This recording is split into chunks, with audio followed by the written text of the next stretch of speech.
करेंगे। लखनऊ से खबर है, जहां विधानसभा सत्र से पहले सर्वदलीय बैठक बुलाई गई है और विधानसभा अध्यक्ष की अध्यक्षता में यह बैठक चल रही है। कल से चूंकि विधानसभा का मॉनसून सत्र शुरू हो रहा है, तो सत्र को सुचारू ढंग से चलाने को लेकर यह बैठक हो रही है। अनुपूरक बजट पास कराने के लिए बैठक में चर्चा की पूरी संभावना। 18 अगस्त को अनुपूरक बजट पेश होगा, हालांकि इसकी तारीख में बदलाव किया गया है।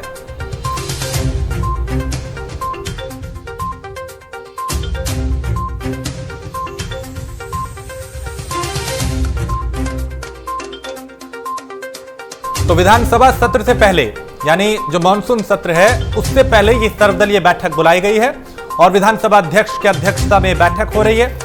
कोशिश यह है कि विपक्ष को साथ लेकर सुचारू रूप से सत्र को चलाया जाए, सत्ता पक्ष की कोशिश। लेकिन विपक्ष ने भी कई मुद्दे तैयार किए हैं जिसको आधार बना के सरकार को घेरने की तैयारी है और चुनाव से पहले यह सत्र लिहाजा पूरा हंगामेदार रहने की उम्मीद जताई जा रही है।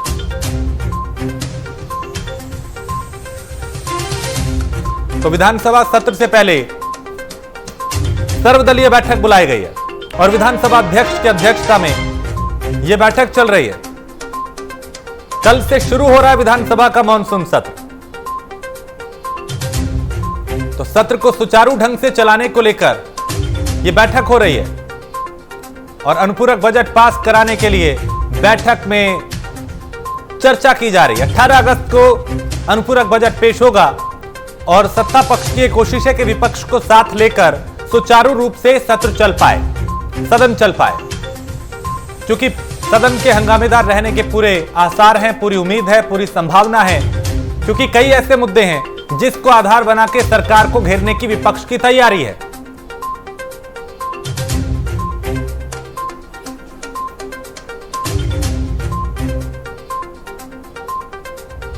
लखनऊ से जितेंद्र सिंह हमारे संवाददाता ज्यादा अपडेट के साथ। जितेंद्र, इस बैठक को लेकर क्या जानकारी, चूंकि सर्वदलीय बैठक है सत्र से पहले?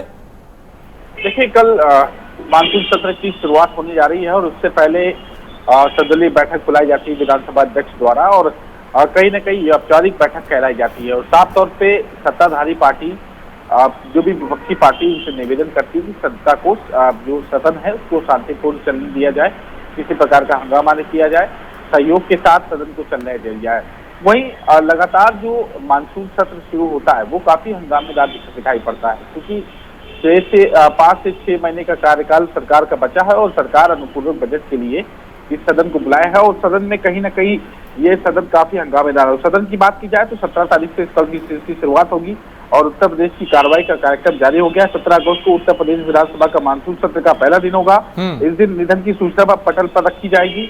18 को विधि कार्य के साथ अनुपूरक बजट 12:20 पर पटल पर रखा जाएगा। जो वित्त मंत्री हैं उत्तर प्रदेश सरकार में, सुरेश खन्ना, अनुपूरक बजट रखेंगे। 19 तारीख को बजट पर चर्चा होगी, मतदान होगा और 20, 21, 22 को जो है वो कहीं ना कहीं अवकाश होगा। 23 को 11 बजे सदन की कार्रवाई शुरू होगी और विधि कार्य के लिए साथ साथ अन्य कार्य की भी कार्रवाई रखी जाएगी। और साफ तौर पे आज उत्तर सर्वदलीय बैठक में उत्तर प्रदेश के मुख्यमंत्री योगी आदित्यनाथ ने सभी विपक्षी पार्टियों से निवेदन किया है कि वो सदन को शांतिपूर्ण चलने दे।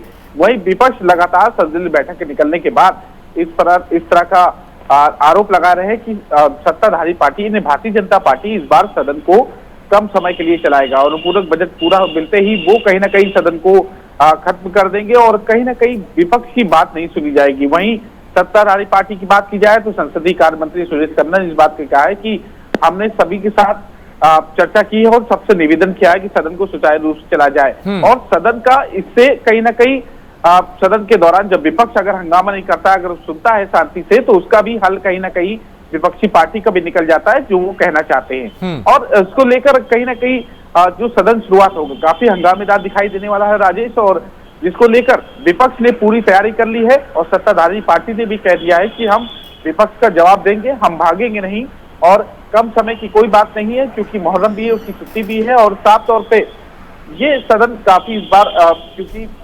2022 का चुनाव है, 2022 के चुनाव देखते हुए विपक्षी पार्टी भी कई सवाल को लेकर सत्ताधारी पार्टी यानी भारतीय जनता पार्टी को घेरने का काम करेगी। बिल्कुल जितेंद्र, इसकी पूरी संभावना है कि चुनाव से पहले चूंकि ये सत्र है और सत्र हंगामेदार रहने की पूरी संभावना है, लेकिन क्या मुद्दे हैं जो इस बार हावी रहने वाले हैं इस सत्र में?